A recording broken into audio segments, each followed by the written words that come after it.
Hello guys, welcome back to the Brutal Mustard channel. I hope you guys are having a fantastic day today. In this episode, we're going to talk about a new announcement that Binance made today about introducing Hashflow or the HFT token to their launch pool, right?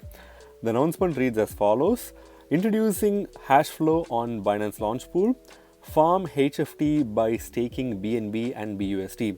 So basically, it's been a while since Binance has launched a token via its launch pool, and it's really nice to see that they're bringing back the launch pool again. And this is going to be their 31st project, which is the Hashflow or the HFT token, right? So Binance is excited to announce the 31st project on Binance Launchpool, which is Hashflow HFT, a decentralized exchange connecting traders with professional market makers. So basically, what is Hashflow? Hashflow is a decentralized exchange which connects traders with professional money markets. So let's read more to see what makes Hashflow a little bit different compared to other decentralized exchange platforms, and whether you have to participate in the launch pool or not, right? So users will be able to stake their BNB and BUSD into separate pools to farm HFT tokens over 30 days, with farming starting from the 1st of November, which is tomorrow at 0 a.m. UTC. So clearly, this is going to be the standard Binance launch pool method where you can stake BNB and BUSD in separate pools in order to earn Hashflow tokens for a period of 30 days. Again, they would have pre-allocated a specific set of Hashflow tokens to BNB and BUSD pools, and depending on how many people are staking there in total, you'll be able to get your allocation, right? So Binance will then list HFT into the innovation zone at 7th of November, 13 a.m. UTC, and open trading with HFT BTC, HFT BUSD, and HFT USDT trading pairs. So clearly, Binance is planning to list this token, so you can keep earning this token till the end of November, but you will be able to trade this on the 7th of November itself on 13 UTC timing, and you'll be able to trade this for different pairs of trading pairs, which is HFT BTC, HFT BUSD, and HFT USDT trading pairs, right? Pretty standard Binance launch pools information. So please know that Binance BNB Vault will not participate in this particular launch pool project. BNB Vault users who wish to participate will need to stake their BNB directly with launch pool. Users who remain subscribed to BNB Vault will continue to receive BNB rewards from Simple Earn. So this is very important to note, because previously, if you have used the BNB Vault to stake your BNB, you'll be able to receive BNB rewards as well as any launch pool token rewards that they're offering in the past, right? But currently, for this particular token, if you have some BNB tokens that is locked in the BNB Vault, you would have to unstake it and then stake it separately in this particular Binance launch pool platform in order to earn this token. So you won't be able to earn both the rewards simultaneously. You can only earn one or the other, right? So you will be having enough time to choose this. So make sure that you choose your rewards properly, right? So the token name is Hashflow or the HFT token. Genesis token supply will be, it's going to be quite a big token supply, so 1 billion tokens. Planning a 5% issuance to the DAO treasury per year after 4 years upon token launch, or this can be disabled by DAO voting. So it's a DAO control token, which means the token holders will have a say.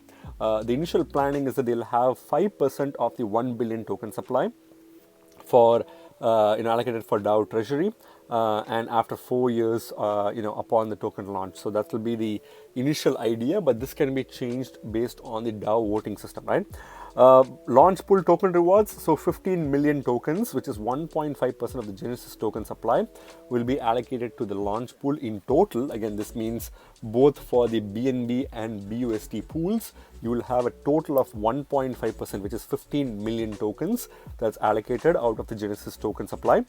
Initial circulating supply is going to be 17.52%, which is 175 million tokens, right? So there's going to be this many tokens that will be in the circulating supply initially. The token is obviously going to be a BEP20 token as well as in the ERC20 format. So usually Binance is known for using tokens that are in the BEP20 ecosystem, which is in the BNB chain ecosystem, in order to add to their launch pool. So similarly, this token is also a part of their BNB BNB chain ecosystem, and that's why it's a BEP20 token. And you can also find this token as an ERC20 token on the Ethereum blockchain as well, right? So there's no staking limit. You need to do KYC. So you need to make sure that you do KYC and get your KYC account approved before you can participate in this launch pool, right? So I just want to make it very clear that this is the Genesis token supply, right? So Genesis token supply meaning that this is going to be the initial token supply. This is not going to be the max supply, so they may have an even more huge token supply that will eventually be added to the token itself. So I just want to make sure that you guys have the understanding between Genesis token supply and maximum token supply, right? These are two different concepts. So when it comes to supported pools, again, as we discussed previously, 15 million is allocated for the launch pool, right? Out of which 12 million is allocated for BNB stakers. So about 80% of the rewards would be going to the main BNB pool, and the remaining 20%, which is about 3 million tokens, will be allocated for the BUSD token stakers, right? So this is the most important number, because if you have BUSD and you want to stake BUSD, you will be competing with, first of all, a lot of people who have BUSD, because stable coins are pretty commonly held in Binance accounts on a regular basis by people. So a lot of people will be more inclined to stake stable coins, but you will be earning less rewards because you'll be competing with a lot of people who also stake BUSD, right? So if you have BNB, you have a highly fair chance of making a little bit more extra HFT tokens by staking BNB compared to BUSD, right? So the farming period starts from 1st of November and ends on 30th of November. And this is basically the distribution of farming. So from 1st of November till 30th of November, it's pretty standard. You will have a total daily rewards of 500,000 tokens, out of which 400,000 tokens will go to the BNB pool on a daily basis, and 100,000 tokens will go to the BUSD pool on a daily basis, right? So this is kind of like the breakdown of how this launch pool is going to work. So if you have never participated in a launch pool on Binance, then this is probably going to be a really new thing to you. So it's pretty straightforward. It's not going to be really hard to understand. Once you get through this, you will be able to understand how Binance launch pools work, because it's pretty standard for every single launch pool token since the very beginning, right? With the slight changes that they've made over the course of multiple projects, but most of the information is pretty similar. So you can go through all the information on the please note section here, because this will give you more understanding of what you need to do and what you shouldn't do, because there's a lot of people with a lot of questions, and I think if you just read through the please note section, you'll be able to understand pretty much everything clearly, right? So now we're going to talk about what Hashflow itself is, because as you guys might have searched for it after the announcement has been made, Hashflow has no real trading as of now, information as of now on CoinMarketCap page. You can't really buy this token anywhere else. It's literally a token that has no information tracked, because it's literally not launched yet. So in order to get the information, you need to actually go to Binance's research page, which will provide you with a lot of information about what this token is all about, right? So if you go to the research report and click the here button, it will take you to this page, and you'll be able to go to the Binance research page and read through this information before you can see, first of all, if you want to participate in this launch pool, or secondly, if you want to actively buy this token once it's launch, right? So what is Hashflow? As we discussed briefly, it's a multi-chain decentralized trading protocol that basically links traders with professional personnel who want to basically make money by doing arbitrage trading or by simple swaps and making trades on a cross-chain manner, right? So that's basically what Hashflow is all about. Hashflow is a decentralized exchange designed for interoperability, zero slippage, and MEV protected trades. Hashflow is currently available on Ethereum BNB chain, Polygon, Avalanche, Arbitrum, and Optimism, and has traded over $10 billion in volume since launch in 2021. So basically, this is a decentralized exchange.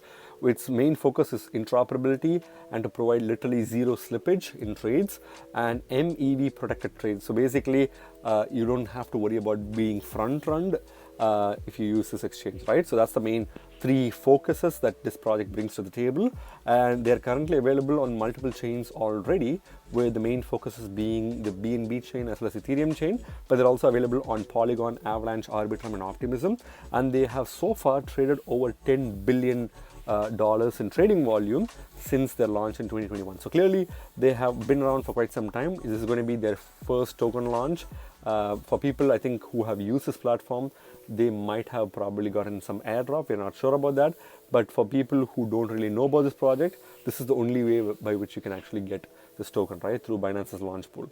So HFT is a native token for the Hashflow protocol, as well as the Hashverse, Hashflow's gamified governance platform. So just like many platforms that focuses on having a presence in the metaverse, Hashflow also have a idea of becoming a metaverse-based project, and that's why they are creating their own metaverse called Hashverse, which is basically a gamified governance platform, right? So they have plans to gamify their platform, and HFT token will play a very important role in that, right?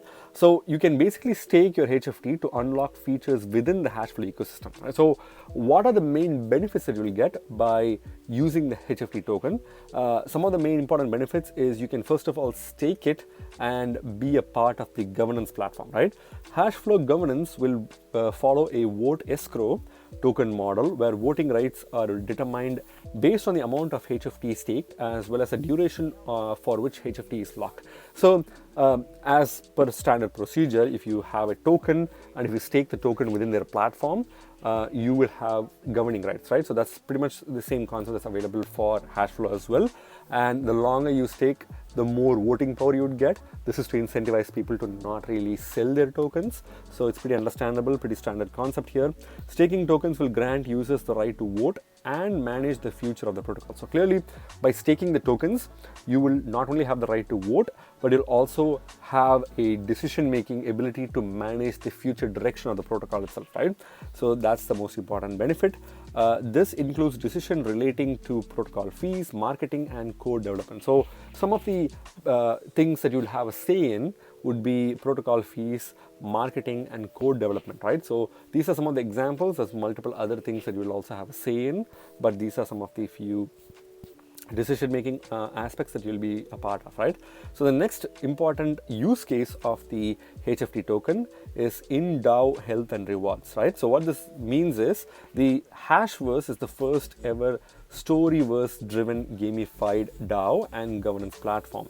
So obviously there's a lot of people who are trying to do something really unique with their metaverse. What Hashverse, which is the metaverse of this particular platform, what they're trying to do is they're trying to be the first ever storyverse gamified as well as governance platform, right? So they're mainly trying to be a gamification based storyverse driven governance platform, which is not really something that you can find in many other projects, right?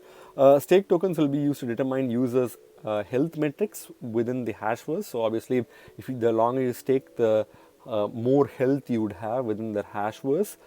Users must continuously adjust the amount and duration of their stake tokens in order to maintain their health within the Hashverse. So in order to maintain your health within the Hashverse, you need to adjust the amount of tokens that you stake. You may need to constantly keep staking more, or you may have to keep staking tokens for a much longer duration in order to adjust your health, right? The protocol will continue to reward the most active members of the community, and their Hashverse presence will play a major role in redeeming these rewards. So how this works is the longer and the more you stake, the better rewards that you'll get within the Hashverse itself. And in order to unlock these rewards, you need to meet certain criteria, such as staking it for longer durations, staking it for much more tokens than other people have, and you need to be kind of actively participating into this game slash DEX in order to basically unlock these rewards in a shorter period of time, right? So that's how this Hashverse would work. The Hashflow exchange allows users to seamlessly swap assets across chains within minutes without the need for external token bridges. So obviously, we basically discussed the two main important benefits of the HFT token. Now, coming to the main section of this particular platform, which is the exchange itself, you can use this platform to seamlessly swap different tokens from different chains within minutes, and you don't really need a token bridge, right? You can directly swap it from, let's say, Ethereum blockchain directly to BNB chain without even having to use a bridge, right? All Hashflow trades are fully protected from both slippage and MEV exploits, whether the trade happens locally on one chain or across chains. So the fact that they are trying to enable people to swap directly to their destination chain is a good thing, but you may wonder, there's a lot of exploits that's happening in bridges, which are highly protected, and people claim that the bridges are, very strong and they don't really have any form of like holes in them. But we see on a regular basis bridges getting exploited on a daily basis, right? So how can you ensure that this particular platform is protected? So for that, Hashflow is basically stating that they are fully protected from obviously slippages as well as MEV exploits, which prevents people from hacking their platform and provides a seamless swap from one chain to another, right? So that's the solution that Hashflow has in order to enable people to directly use their platform instead of using bridges that constantly get exploited, right? Hashflow uses a hybrid on-chain, off-chain RFQ, which is the request for quote, engine to fetch off-chain quotes from market makers who manage liquidity in on-chain pools. Market makers are required by smart contracts to cryptographically sign quotes that remain unchanged for the duration of the trade. This ensures that the prices offered to users are guaranteed and cannot be front-run and arbitraged by MEV bots. So what they're basically saying here is that there is a mechanism that they have in place called RFQ, which is request for quote. This is basically managed by smart contracts, and it provides people an opportunity to get a quote on how much they will actually get while trying to swap a token from one chain to another chain, right? And this quote must be digitally signed by the person who's facilitating this transaction, and this prevents two things. The first thing is that you won't get front-run by other people, and also you won't get arbitraged by MEV bots, right? So these are the two benefits that this RFQ enables. Hashflow also protects traders against slippage occurring due to cross-chain MEV. So obviously, slippage is one of the main concerns for a lot of people who are using decentralized exchanges. But what Hashflow is trying to do is that they're trying to remove and protect people from slippage fees, right? So you can go through all this information in detail here. I'm just going to quickly skim through the main important information for this video.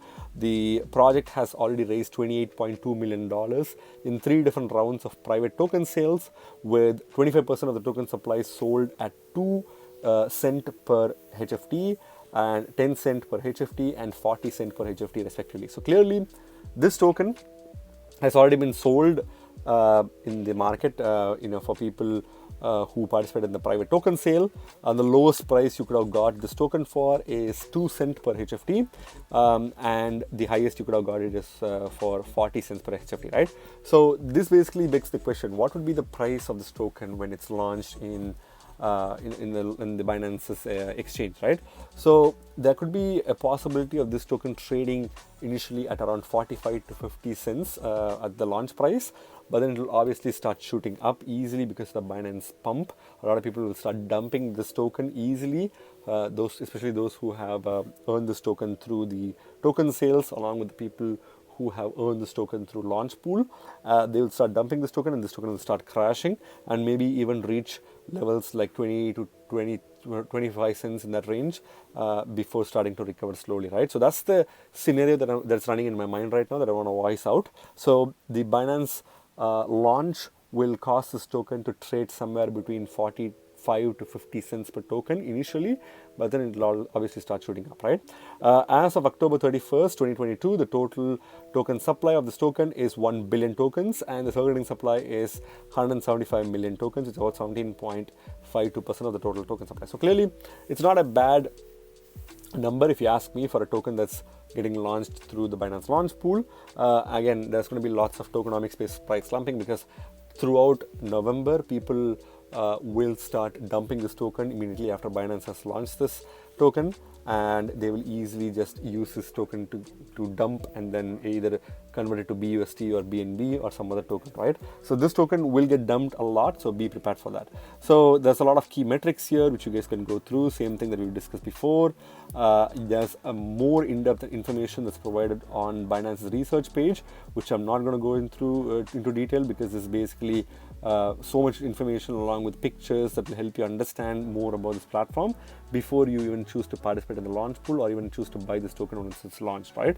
So I'm going to give you my thoughts, but before we do that, I want to basically talk about the token allocation. So this is the most important section, because when you're trying to buy or participate in a launch pool or launch pad, you need to understand if there's any form of vesting, because you don't want to be dumped on by the founders as well as team members, right? So usually any token that's getting listed on Binance through its launch pool platform usually has some really good vesting schedules for the founders as well as the team and the advisors. So it seems like when I quickly glanced through this before I made this video, the token does have some really good vesting schedules, but we'll go through that quickly. So if you see, majority of the tokens is allocated for the ecosystem development, which is in purple here, and the rest of the remaining is for investors, community team, as well as advisors. Binance Launchpool only gets a small slither of this big pie, right? And if you scroll further below, you can see that they have a chart that breaks it down even further. So here, I think it's a little bit above the chart. You can clearly see that the majority of the token allocation is given to ecosystem development, and I think 25% goes to the investors, early investors. The team gets 19.32%, but I think the community rewards is 11.58%. Future hires, advisors, and launch pool, they basically get the remaining, right? And it's a pretty good platform. You can go to their website as well and see the vesting schedule. They have pretty good tight vesting schedules for all the internal advisors and investors, right? So pretty good platform so far, and I think this is going to have a good impact on the Binance's platform, because it's been a very long time since Binance has launched a launch pool platform. So that's going to be a lot more exciting for this token, right? So what's my thoughts? I'm going to give you my 2 cents before we end this video. So Hashflow, again, based on what I've basically researched so far, is a typical launch pool project, right? What I mean by typical launch pool project is that this project is going to be easily dumped immediately after the launch, right? There's going to be lots of excitement, so a lot of people are easily going to farm this token and then dump it the moment it gets launched. But again, this token will get dumped throughout November, and then maybe even after December as well, maybe till the end of December as well, it will probably get dumped like crazy. And then if you want to buy this token, I want to basically point out certain things here, because this token is pretty much a decentralized exchange project. So there's a lot of decentralized exchanges out there that are trying to outcompete with each other on a daily basis. So you might want to ask the question that is this a decentralized exchange that will be sustainable in the long term, right? So even though they are already a multi-chain project, that's going to be very tough competition for a project like Hashflow to maintain its relevance in the next 2, 3, 5 years from now. So ask the question if this decentralized exchange is going to be relevant, because if you see, you still can find a lot of information about popular decentralized exchanges, and in Ethereum, Uniswap is still the top project, right? In the BNB chain, PancakeSwap is still the top project. So I think a project like Hashflow will literally get drowned easily by multiple other projects that pretty much outsmart each other on a daily basis, because of how fast crypto DeFi as well as the Web3 ecosystem is developing on a regular basis, right? So I think Hashflow, the concept of having a decentralized exchange in a cross-chain manner is good, but a lot of people are going to outsmart this project and make this project relevant in the next few years, right? So I know that I'm kind of starting off on a negative note, but I just want to give you guys my honest thought. I feel like this project is not going to be a good mid-term to long-term project to hold. So if you're trying to make some quick money from this project, you can make some quick money the moment it's launched on Binance, and then you can wait till December when this token dumps like crazy, and then you can buy it back, and then maybe in the next bull rally this token could do a few X's before you can dump it and move on, right? I don't really recommend people holding this token for long-term or mid-term, because there's lots of excellent projects that will be coming up not only through Binance's Launchpool or Launchpad, but also through other IDOs from other exchanges that you can easily make some short-term gains on.